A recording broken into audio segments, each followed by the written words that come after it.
చిరసాని శ్రీనివాస్ గారు ఇప్పుడు ఎన్ఆర్ఐ భాస్కర్ రెడ్డిని అరెస్ట్ చేశారు ఏపీ పోలీసులు. గతంలో వైఎస్ జగన్మోహన్ రెడ్డి సీఎంగా ఉన్నప్పుడు, వైసీపీ ప్రభుత్వం అధికారంలో ఉన్నప్పుడు ఆయన నారా కుటుంబం మీద, భువనేశ్వర్ గారి మీద, లోకేష్ గారి మీద కొన్ని వ్యంగ్యంగా ట్వీట్లు చేశారు, కామెంట్లు చేశారు. అది పక్కన పెడితే ఇదే చర్చ నడుస్తూ ఉంది. ఏం చెప్తారు? ఆయన ఎవరు నాకు తెలియదు కానీ వ్యంగ్యంగా అనమాకండి, చాలా అసభ్యంగా, అసహ్యంగా, నీచంగా, నికృష్టంగా కూడా వ్యాఖ్యలు చేశారు. ఆయన కాదు, అటు ఆ రోజు భారతిరెడ్డి గారి మీద వ్యాఖ్యలు చేసిన ఎవరి మీద చేసినా సిగ్గు లజ్జ లేని వాళ్ళు మాత్రం ఇలాంటి పనులు చేస్తారు. దమ్ముంటే రాజకీయ నాయకులు కూడా లేదా మిగతా వాళ్ళు కానీ వాళ్ళు తెలుసుకోవాలి. లేడీస్ ఏం తీసుకొస్తారండి?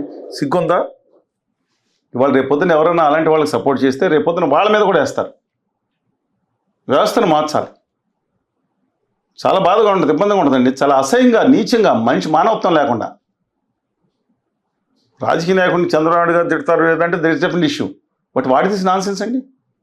కోర్టులు కూడా అలాంటి వారికి మద్దతు ఇవ్వకూడదు. కానీ ఒకటి ఏంటంటే ఆయన తండ్రి అంత్యక్రియలకి చేయటానికి వచ్చినారు అన్నప్పుడు తప్పు. ఒకవేళ తీసుకున్నా పూర్తిగా వాళ్ళ మానవీయ కోణంలో ఆయన కార్యక్రమాలు అయ్యేంతవరకు అలా ఉంచాల్సిందే. ఆయన్ని అదే కార్యక్రమాలలో ఉంచాల్సిందే. ఆ తర్వాత విచారణ స్వీకరించవచ్చు, ఏదైనా చేయొచ్చు. కానీ ఈ విధానం తప్పంటున్నా కోర్టులు ఎంతవరకు నిలబడి తెలియదు నాకు. కోర్టులో కానీ ఒప్పుకుంటారా? లేకపోతే న్యాయమూర్తి మీద కూడా వేస్తారు, సరిపోద్దా? ఇంతకుముందు కూడా న్యాయమూర్తి మీద వేయలేదా? మన న్యాయం వాళ్ళు ఒక పాదంలో నడుస్తుంటే, కలియుగంలో ధర్మం నడుస్తుంటే కారణం న్యాయస్థానం లేదు, కొన్ని లోపాలు ఉన్నాయి సార్. ఇవాళ కూడా మిగతా 3 వ్యవస్థల్లో పేపర్ వ్యవస్థను ఎలా ఆదానిగా చెడబెట్టారో చూసాం కొంతవరకు. అలాగే శాసన వ్యవస్థలో తర్వాత ఎగ్జిక్యూటివ్, ఈ 2 వ్యవస్థలు కూడా, అంటే లెజిస్లేచర్ అండ్ శాసన వ్యవస్థ, ఈ 2 కూడా బస్సు పెట్టిపోయిన పరిస్థితి కనపడుతుంది. అందువల్ల my humble request all those అండి, మీరు కావాలంటే మీరు మీ రాజకీయ పార్టీలకి అభిమానంగా ఉండండి, కానీ ఇంకొకళ్ళని నీచంగా, నికృష్టంగా, అసహ్యంగా కామెంట్స్ చేయొద్దు. ఖచ్చితంగా చెప్తున్నా, తప్పది. జేసీ ప్రభాకర్ రెడ్డి గారు తప్పుగా మాట్లాడారు జగన్ గారి కుటుంబం మీద, చాలా నిర్ద్వందంగా ఖండించాం. తప్పది, దుర్మార్గం అది. అలాగే చంద్రబాబు నాయుడు గారిని ఆయన అసెంబ్లీలో ఏం మాట్లాడారో తెలివిగా తప్పించుకోవచ్చు, తెలియదండి? ఆయన ఎక్కి జీవితం ఏడ్చారంటే ఏడ్చిందని కూడా 500 మీమ్స్కి వాడుకుంటా ఉన్నారు. ఎవరికి బాధ తెలిసినప్పుడు తెలియదా? ఖచ్చితంగా ఖండించాలి వాటిని. సమాజం ఎంత ఉందో. తన పీలుమోడి గారు, నెహ్రూ గారు లేచి ఆడిచ్చారు ఆయన్ని. పీలుమోడి గారు ప్రతిపక్షంలో ఉండేవాడు. వాళ్ళ మాంగారే పీలుమోడి గారు ఆడించేవారు. తర్వాత ఈయన గాంధీ గారు, ఫిరోజ్ గాంధీ గారు, ఈ ఎల్ఐసిలో 1,20,00,000 రూపాయల కుంభకోణం పెట్టుబడి పెట్టి 1,00,000 కోట్లు పెట్టేవాడు మాట్లాడలేదు ఆదానికి. ఎప్పుడో నా చిన్నప్పటి నుంచి ఉన్న 50 ఏళ్ళు 60 ఏళ్ళ నుంచి టాటా కంపెనీతో పోలుతున్నారు. దిక్కుమాల సన్నాసి ఆదాని గారు బ్యాచ్, సన్నాసి భజన బ్యాచ్, ఒక నీచమైన బానిస బ్యాచ్. వాళ్ళ రాజకీయ పార్టీలు అనుబంధంగా ఉన్న సన్నాసి బ్యాచ్ సపోర్ట్ చేస్తున్నారు. 1,00,000 కోట్లు పెట్టుబడి పర్వాలేదు అంటున్నారు. అలాంటిది ఫిరోజ్ గాంధీ గారు మోడీ గారు నిలదీశారు, పీలు మోడీ గారు నిలదీశారు. ఇవాళ ఏంటి జరుగుతుందండి? ఇవాళ అది కాదు, అసలు ఈ విషయంలో బయటకు వస్తేనండి ఇలాగా ఈ ట్రోల్ చేసిన వాళ్ళు వాళ్ళ ఏళ్ళ మీద కూడా కాదు, ఈ కింద ఇప్పుడు ట్రోల్ చేస్తూ ఉంటారు కదా, ఇది కూడా మీరు డైరెక్ట్గా నేను చెప్తున్నాను, పంపించండి, నేను పంపిస్తాను. ఇది కూడా వాళ్ళ సంస్కారం, వాళ్ళ తల్లిదండ్రులు పెంచిన సంస్కారం ఈ ట్రోలింగ్లో కనపడతా ఉంటుంది. వాళ్ళ తల్లిదండ్రులు మొత్తం అంతా తల్లిదండ్రులకి వాళ్ళ కుటుంబానికి చెందుతుంది క్రెడిట్లని. క్రెడిట్ డెబిట్ కూడా వాళ్ళకి చెందుతుందండి. ఏం చేస్తారు? తర్వాత కమింగ్ బ్యాక్ టు పాయింట్. ఇవాళ అంటే ఒకటి నాన్న ఒక ఖచ్చితంగా అది కళ్యాణ్ బాబు గారినన్నా, వాళ్ళ కుటుంబానన్నా, జగన్మోహన్ రెడ్డి గారి కుటుంబానన్నా, ఎవరన్నా సరే, రామకృష్ణ గారి కుటుంబానన్నా ఎవరన్నా సరే, అందరినీ ఖండిద్దాం, నిర్బంధం తప్పది, దుర్మార్గం చేద్దాం, చర్యలు తీసుకోవాలి. కానీ నేను అడుగుతున్నాను, వాళ్ళకి ఆత్మగౌరవం ఉంటుందా? నాన్న ఇంకో కోణం, సామాన్యులు ఉన్నారు, ఎవరో ఒక సామాన్యుడు వీడియో పెడితే ఆ మీద అమ్మ వాళ్ళు బూతులు పెడతా ట్రోలింగ్ చేస్తే వీళ్ళ మీద చర్యలు అంటే ఒక చిన్న ఎంప్లాయీ ఉంటాడు, ఒక 20,000 30,000 తెచ్చుకునే ఎంప్లాయీ, వాళ్ళ మీద ట్రోల్ చేస్తే స్వతంత్ర వ్యక్తిత్వం ఉన్న వాళ్ళు ఉన్నారు, ఉద్యమకారులు ఉన్నారు, వాళ్ళ మీద కూడా బూతులు పెడతా ఉంటే వాళ్ళకి ఆత్మగౌరవం ఉండదండి? ఈ రాజకీయ నాయకులు అందరికంటే కూడా సామాన్య వ్యక్తికి తన కుటుంబం కంటే తన వ్యక్తిత్వం మీద ఆత్మగౌరవం ఎక్కువ ఉంటుంది. తెలుసా మీకు? ఈ రాజకీయ నాయకులు నిమిషానికి కూడా మాట్లాడతారు 99% మంది. అసలు నిజాయితీ, నిబద్ధత ఉండేది సామాన్య ప్రజలు ఎక్కువ ఉంది.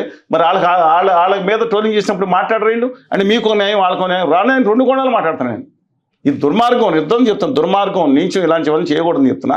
కానీ సామాన్యుల మీద చేసినప్పుడు లేదా స్వతంత్ర వ్యక్తిత్వం చేసినప్పుడు ఏం చేస్తున్నారు? నా మీద చేశారండి, చాలా నీచంగా, నికృష్టంగా చంపుతామన్నారు, చదువుతామన్నారు, బదులు చాలా భయంకరంగా చేశారు, ఫోన్లు చేసి బెదిరించారు. ఇవన్నీ 2020లో పాలకొల్లు పోలీస్ స్టేషన్లో 2020 జనవరి 17వ తారీఖు వెళ్ళి కేసు పెట్టొచ్చాను.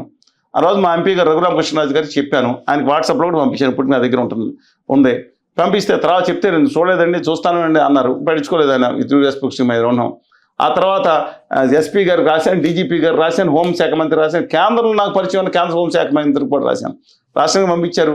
మరి జగన్ గారి ప్రభుత్వంతో ఏం కుమ్ము ఏమిటో కానీ ఆ రోజు మాట్లాడలేదు. మళ్ళీ చంద్రబాబు నాయుడు గారి ప్రభుత్వంతో వచ్చిన తర్వాత మళ్ళీ నేను రివైవ్ చేశాను 2025 17 తారీఖున. ఇప్పుడేంటి అంటే దాంట్లో ఎవరుంటారు? దుర్మార్గంగా తిట్టిన వాళ్ళు వైకాపా వాళ్ళు, తెలుగుదేశం వాళ్ళు, ఉత్తర భారతీయ జనతా పార్టీ ముగ్గురు ఉన్నారు. జనసేన వామపక్షాలు లేరు. ఏదో 100 మందికి ఒక పక్కన వీళ్ళు ముగ్గురు ఒకటే అన్నమాట. ఇప్పుడు అంటే వాళ్ళ మీద అధికారంలోకి వస్తే వీళ్ళు అధికారంలోకి వచ్చి వాళ్ళ మీద చేస్తారు. వీళ్ళందరూ ఎవరి మీద అయితే వాళ్ళ పల్లె చేయొచ్చా? అడుగుతున్నారు అందుకు గారు. న్యాయం ఎవరికి లేదా? ఒక్కళ్ళకేనా? వీళ్ళు ఒక్కళ్ళే గొప్ప వాళ్ళు చేస్తే వాళ్ళ మీద చేసిన దాన్ని దుర్మార్గం, పాశవికం అంటున్నాను నేను. కానీ మిగతా కుటుంబాల మీద మీ కార్యకర్తలు చేసినప్పుడు మీరు ఎందుకు నన్ను కూర్చున్నారు? లోకేష్ గారు మీ దృష్టికి మీ విరామాన్ని మీ దృష్టికి తీసుకొచ్చారు. ఇలా చలసాని గారి మీద ఇంకోళ్ళ మీద దారుణం జరుగుతుంది తీసుకొచ్చారు. వాటి మీద కలిసి అంటారండి మీరు అనలేదా? నేను అదే విషయం మిమ్మల్ని అడిగినప్పుడు తర్వాత ఢిల్లీలో పడినప్పుడు అన్నా నాకు డైరెక్ట్గా మీరు చెప్పొచ్చు కదా. మీకు ఇంతవరకు ఏ రోజున్నా మీతో మా జీవితంలో మాట్లాడానా? అంటే వ్యక్తిగతం కనపడినప్పుడు మాట్లాడుతున్న చెప్తే 2 సార్లు. నేను ఏ రోజు వ్యక్తిగతంగా ఆయనతో మాట్లాడలేదు, ఎప్పుడు కలవలేదే, ఫోన్ కూడా మాట్లాడలేదే. కింద దృష్టికి తీసుకొస్తాం. తప్పండి. ఆ విధంగా ట్రోల్ చేస్తున్నారు, బూతులు చేస్తాను. నేను బాధపడి మా ఇంట్లో 3 కుటుంబ సభ్యులు బాగా ఫైట్ చేస్తాను. 3 కుటుంబ సభ్యులు చనిపోయారు. మా అమ్మగారు, బావగారు, అలా 3 కుటుంబ సభ్యులు చనిపోతే చాలా ఉంటే ఆ రోజుల్లో కోవిడ్ టైంలో నా మీద నీచంగా నికృష్టంగా ట్రోల్ చేశారు. మా హృదయాలు ఉండవండి? ఎవరి దగ్గర కొన్నాం? ఎవరి దగ్గర వంచాం? మేము జీవితంగా నిటారుగా ఎనుముకతో నిలబడే ఉన్నాం కదా. పరుషంగా మాట్లాడి ఉంటాం. నా రాష్ట్రం కోసం మాట్లాడా, వ్యక్తిగతంగా మాట్లాడానా? వాళ్ళు బాధపడి ఉంటారు. 5-6 పాలకులు ఉన్నారు. నా మీద అంత దారుణంగా చేస్తే మీ దృష్టికి 2 సార్లు తీసుకొచ్చాను కదా. అలాగే జగన్మోహన్ రెడ్డి గారి దృష్టికి కూడా తీసుకొచ్చానండి. 2018 కలిసినప్పుడు వెంటనే ఆయన పూడి శ్రీహరి గారు ఎవరున్నారు వచ్చి వెంటనే అలా చేయొద్దని చెప్పండి అన్నారు. తర్వాత కొన్నాళ్ళు అయిన తర్వాత చంద్రబాబు నాయుడు గారి దీక్షలో అందరూ వెళ్ళాం కదా, సంఘీభావం చేయడం మళ్ళీ మొదలుపెట్టారు. అంటే మీ అభిమానులకు మాత్రం లైసెన్స్ ఎవరి మీద పడితే వాళ్ళు చేసుకోవచ్చు. మీరు కుల పెద్దలు, మత పెద్దల మీద ఏదన్నా వాళ్ళ విరామాలు ఇష్టం చేసుకోవచ్చు. ఎలాంటి చర్య తీసుకోండి, వాళ్ళ మీద కూడా చర్య తీసుకోమని కోరుతున్నా. ఫోన్ నిజంగా వాళ్ళు కనుక పరుషంగా మాట్లాడారు, తన రాష్ట్రం కోసం, తన ప్రాంతం కోసం, తమ హక్కుల కోసం, భాష కోసం మాట్లాడారంటే అర్థం ఉందండి. ఒకరు పొరపాటును మాట్లాడారంటే వాళ్ళు మాట్లాడేది రాజకీయ నాయకులు, వారసత్వ రాజకీయ నాయకులు, కుటుంబాల కోసం, మత పెద్దల కోసం, కుల చిచ్చు కోసం, మత విద్వేషం కోసమా, ఉపప్రాంతీయ విద్వేషం కోసమా?